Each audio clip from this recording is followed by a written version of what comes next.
Now then, Sonny, there's been a lot of talk in England about ball tampering when the Pakistanis were touring England. Have you ever come across it in your career?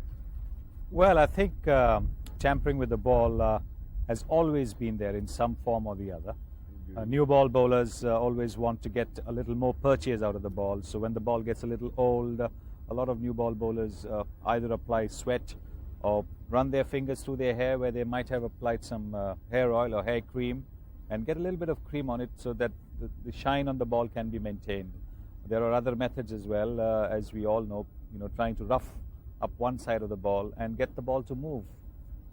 Well, we've had it in county cricket, from time immemorial, where the old pros, seam bowlers, used to get the ball and the shines off, get a long, thin, if I can get my words out, a long thumbnail, and they'd go right round the seam lifting it, so that then on green pitches in England, with a bit of moisture as well, it would just move a bit more. Yes, I think that's the most common of the methods used. But I think the other method, obviously, is the use of lip ice, or the use of some cream applied on the trousers. And there was one player I knew who would put lip ice and wipe his sleeve, and then polish the ball on the sleeve. And the sleeve would get all red, and the idea behind it was obviously not so much to polish the ball, but to get the cream from the lips onto the shirt sleeve and then onto the ball. I've even seen spinners in English cricket. The ball's got quite old because spinners can then bowl with it.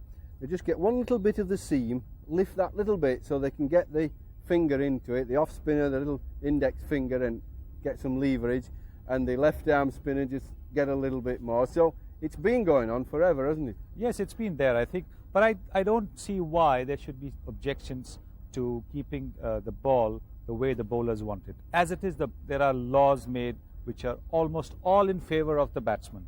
Agreed. And unless it's a totally unfair practice, and that unfair practice has to be put down, whether it is, then why do you have polishing the ball?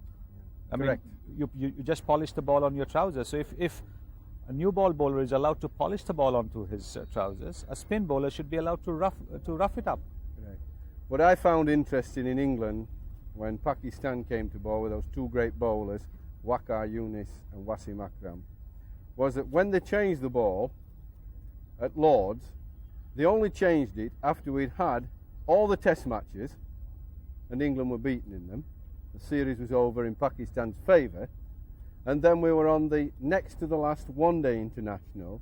Was the umpires then said something about it. Nobody ever said anything in the first test match or the second test match, and always waited till almost the end before anybody spoke up.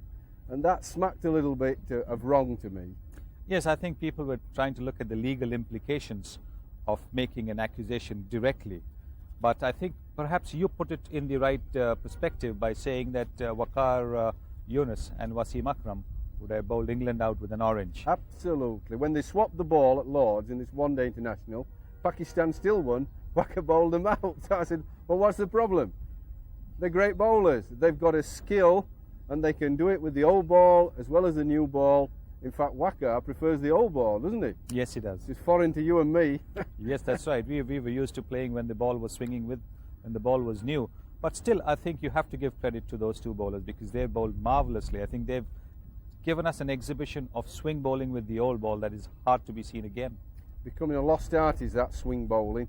Too many people just seam up and not making it swing through the air, which is very different from actually hitting the seam and deviating off it. Yes, that's right, Jeff.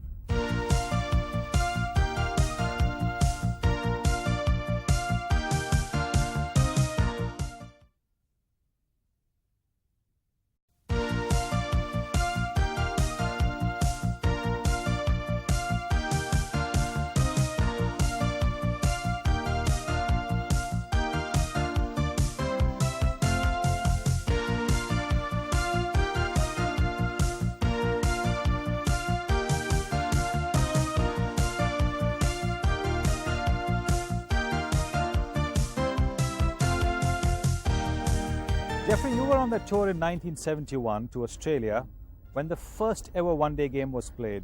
I think the first 4 days of the Melbourne Test were washed out, and the last day they decided to have a limited overs game between England and Australia.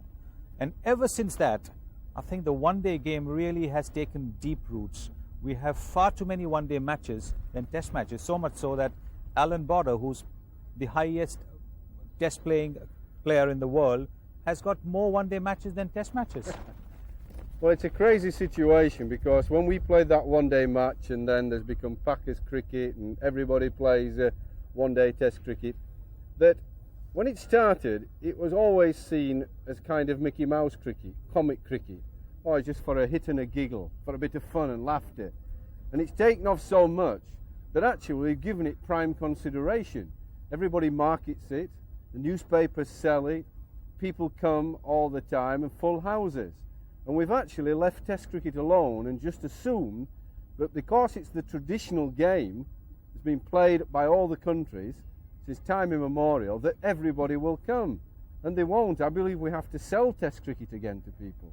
Well, you can't really blame the people for coming for the one-day games, because in one day they get a result, they get lots of actions, maybe boundaries and sixes hit, there's great fielding. The bowling might not be the best because bowling is more restrictive than destructive. They get a lot of action, a lot to shout about, lot to jump about. But what do you get in a test match? Maybe a Boycott or a Gavaskar who's, batting there and not getting too many. You're enjoying it, and I am. Well, not getting too many runs, and at the end of 5 days, perhaps no result. Well, this is what I mean by we have to start selling Test cricket, and we have to package it better. We can't have these slow over rates. We've got to make bowlers get a move on and field placings quicker. We've also got to realise that people now have jobs to go to. Jobs are scarce in England now, never mind India, and people just can't keep taking days off work, certainly not 5 days for a test match.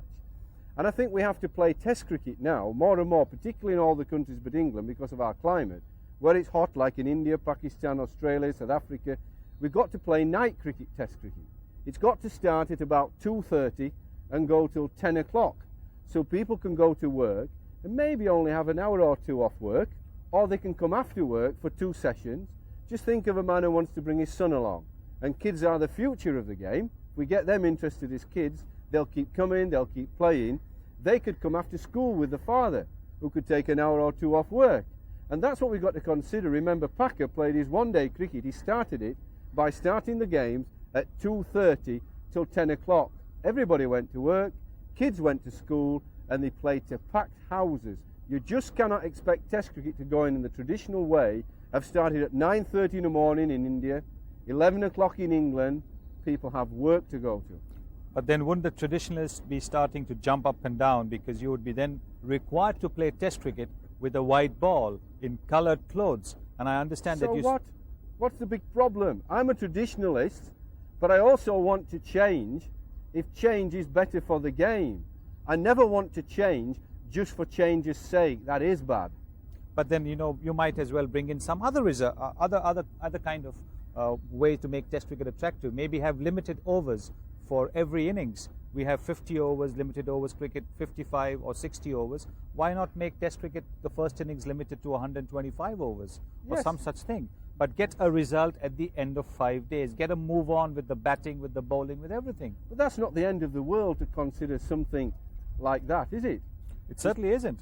It's projecting the game forward. Look, nothing stays the same in life. You were born and you die, just like me. It all changes. And cricket has to change with the times. And the beauty of cricket in the past has been, it has been prepared to change. And it's time the administrators got their act together. Well, the question, Jeffrey, is, are the administrators tuned in to us? No.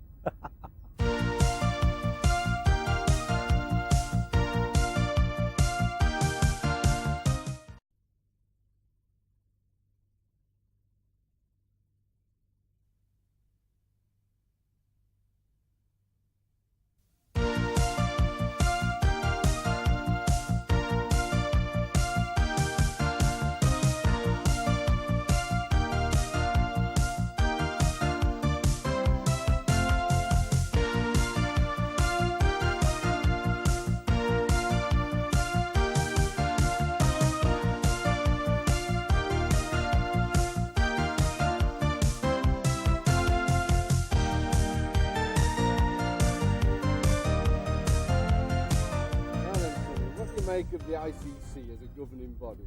Well, that's a pretty useful delivery you bowled to me, Jeffrey. But I think the ICC can play a much better role, a much more effective role than it is doing at the moment. Does it play any role? Well, I think they get together and meet in June or July, have a ball perhaps. And they have a shouting match over the World Cup. Yes, they did too, didn't they? But I think the ICC certainly can do with a lot more effective role. At the moment, it is being led by just a couple of countries, mainly England and Australia seem to be telling them in which direction to go, and they seem to be following in that direction, the rest of the countries. Well, first of all, I think it's a weak body. It gets very little done, and when it does get anything done, it takes far too long about it. I also think if you're going to have a governing body, which really is going to govern and help cricket go forward, then you have to have equal partners. England, Australia, my country, England, were the forerunners of Test match cricket.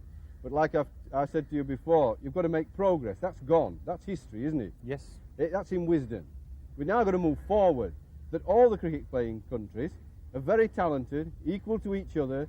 The circle goes round for a little bit. One's the strong side, the others are weak, but it goes round.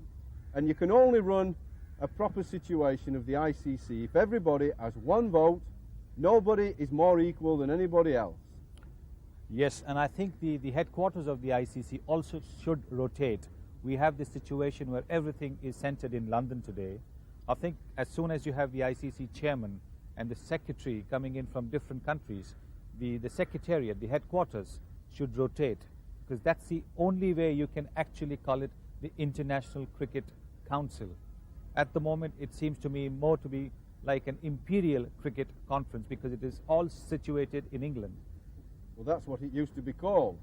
And what is wrong about that, and the problem at the moment, none of the countries will put money in to run it for each other.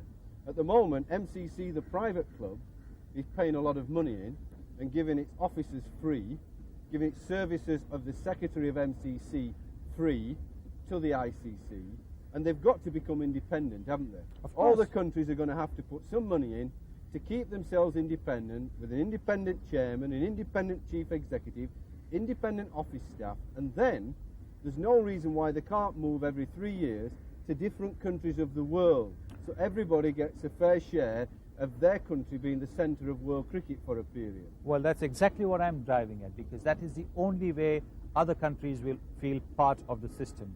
Right now it is far too much loaded in favour of England and Australia. They have the veto power. The veto power hopefully will be taken away shortly. But until that veto power is taken away from England and Australia, the other countries are always going to believe that they are second-rate, second-class members of the ICC. They're going to be resentful, and quite rightly too. And that's the reason why we have all this acrimony coming out of the World Cup situation, where when India, Pakistan and Sri Lanka successfully won the bid, there was a lot of acrimony in the papers. Fortunately, it's all blown over now. But there will be some feelings which will be remaining till the World Cup takes place. There will be people looking for excuses to point a finger and say, I told you so. So if we had a situation where there was one country, one vote at the ICC, there would have been no problems. Yes, and they've got to decide on the World Cup that everybody's going to have a turn in rotation. This business of the highest bidder, whether it's England or India and Pakistan and Sri Lanka, has got to go out the window. Because every country needs a turn. All the major countries need a turn of holding the World Cup, because it's a great tonic and fillip for cricket in their country. I mean, I really believe they're talking about England having it after India, Pakistan and Sri Lanka. Then they're talking about South Africa. But I think they should look at West Indies. West Indies produce some of the greatest cricketers ever, and they're going to have a World Cup there to keep cricket strong and interesting and vibrant in those islands. But why not also the associate members? Some of the associate members have a great deal of interest in cricket, and maybe they might not have the cricketers up to international standards, but there is a lot of interest, say the United States of America. I tell you what, we'll put ourselves forward for the ICC. Yes, I think we'll get an agreement immediately.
Imagine, Jeffrey, you're in the 1930s and you're playing under Jardine in the Bodyline series. Would you have accepted everything that he did? That is a bouncer, isn't it? In more ways than one. I think I'd sooner have been on his side than the opposition, to put it that way. But I'm not sure everybody understands first really what Bodyline is. They talk about bouncers. Well, bouncers as we know it, bumpers, bouncers, are above the head, aren't they? Short balls going right over. And Bodyline was a systematic attempt to bowl short of a length, very fast, and to hit the batsman round about heart, ribs, shoulder height, neck height, which is very awkward for us to play. I mean, we can't quite get over it so easier. Yeah. And sometimes the shorter the guy, the more difficult. So it is difficult. Very, very difficult indeed, especially if most of the balls are aimed here. But in terms of the laws of the game, there was nothing against it, was there? No, it wasn't. But I would tend to disagree with you that the shorter the guy, the more the problems. You think it's easier? I think the shorter the guy, it's easier because the bowler really has to pitch the ball further up. And not many bowlers in the world have the pace or the strength to get the ball to bounce from just short of length for a short man. So all these years you've had an advantage over me, have you? Certainly I have. I see. You and Bradman, aye. The other thing, you know, that begs the question, because none of us were there at the time, is if it was so unfair and bad for the game, what were the Australian umpires doing at the time? Because no neutral umpires were Australian umpires, Australian batsmen. What were they doing? No balls were called. Nobody interpreted the laws and said, look, this is unfair, against the spirit. They allowed Larwood and Jardine to carry on with this particular line of attack. Well, I think the objection was not so much to the line of attack. Yes, it was there. But I think to the field placing, where you had more than 7 or 8 fielders on the leg side. Today you have a rule which prohibits more than 2 fielders behind the popping crease on the leg side. But you could not defend, you could not hook, because there were innumerable fielders there just for the shot against the short pitch ball. Well, I'm glad you've brought that up, because late on in my career, fortunately you were a little younger than me when I faced him, but I was about 40 when I faced the 4 West Indian quick bowlers. And that's a bit old for having to go at them, to put it mildly, Holding, Roberts, Garner and Croft. And they had a form of body line in a way, but like you say, they didn't have the specific field placing on the leg side. I remember playing them, and I'm sure you do. You hardly got anything pitched up. They're all nearly up here, weren't they? 4 balls and over, and then one would be pitched up when they got you on the back foot. So that was a difficult, sort of a half form of body line. Yes, I think, but the main point is that body line was thought of as being unfair. In fact, diplomatic relations were almost broken between Australia and England. And as you said, although they were Australian umpires, it was within the laws of the game. How much do the laws of the game and how much does the spirit of the game come into action when 2 teams are playing against each other in a test match? That is the major question. I'm in full agreement in so much that I like the spirit of game to be important. But I've played against many Australians. There hasn't been too much spirit there or goodness of heart. If I couldn't repeat many of the words that have been said to me, and I'm sure to you by many Australians, there were no spirit intended there. Well, Jeffrey, you've answered just about every question but the first one I asked you. I avoided that, didn't I? Would I have played? Yes, I would in some perverse sort of way.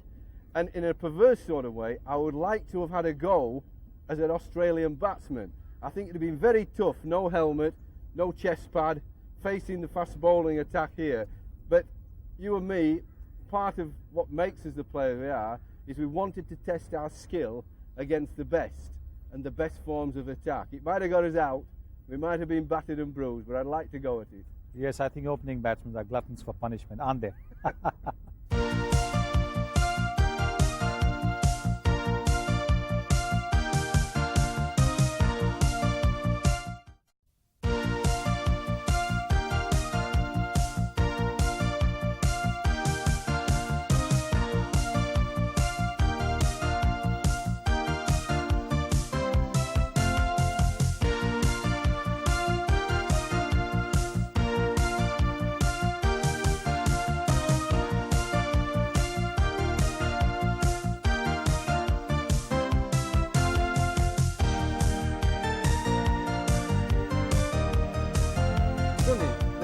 money than ever comes into the game through sponsorship, big crowds.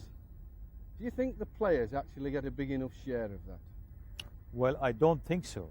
I think the major share goes to the cricket board or the cricket association, and the players only get a fraction of what is really due to them, because it's the players who draw in the sponsorships. It's the teams, the individual players who bring in the television coverage. And I think it's the players who should get a major share, if not 50% of it. Well, I think the players are shackled.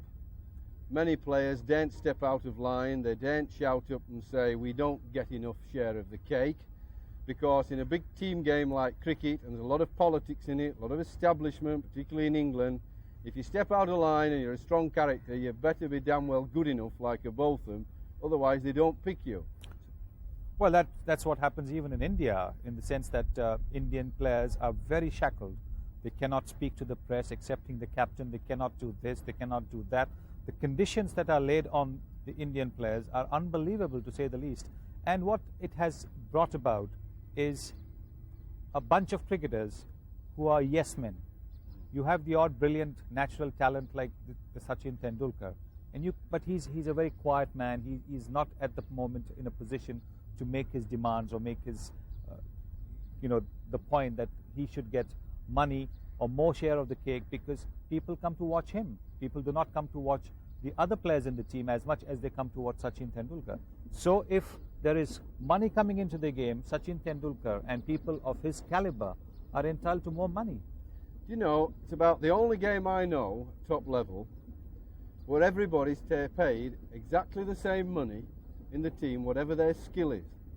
You get baseball in America, they all do their individual contracts, don't they? American football, soccer in England, rugby league in England, they all do their own individualistic contract, and then they might get the same appearance money if they play. Cricket, we're all treated like schoolboys. Yes, I couldn't agree with you more, because at the end of the day, when you look at it, a cricketer is as individual a player as a basketball player. And there is definitely more skill in Sachin Tendulkar's batting than, say, in Anil Kumble's batting. Absolutely. And if people are going to come and watch Sachin Tendulkar bat and a Kapil Dev bat, they would probably go home the moment they are out, which means these are the players who are bringing in the crowds. And if the players who bring in the crowds are not getting their share, or not getting their due recognition, then what is the use of all this money? It's not even going back into the game, or is it? Well, I always say to people, tell me which players put bums on seats. And they're the people that should get the most money, and they're not getting it. And that's what's wrong with the game. Yes, I think the game has been shackled. The players have been shackled for far too long. And all these cricketers' associations of various countries which come up, they are there only for a period of time. Most of the members of the Cricketers Association in England, I would like to think, are cricketers who are looking for a job in cricket administration the moment their playing days are over. So they do not want to take on the administration, because they want a job doing the cricket coaching of the particular county or doing cricket marketing for that particular county. So they don't want to, get into the wrong. They don't want to rock the boat, do they? They don't want to. I don't know one cricketer who's a millionaire except you, Sonny. Well, I could say that I could say the same thing about you, couldn't I? You keep on ribbing me all the time that I will never be able to catch up with you. I don't even wish to.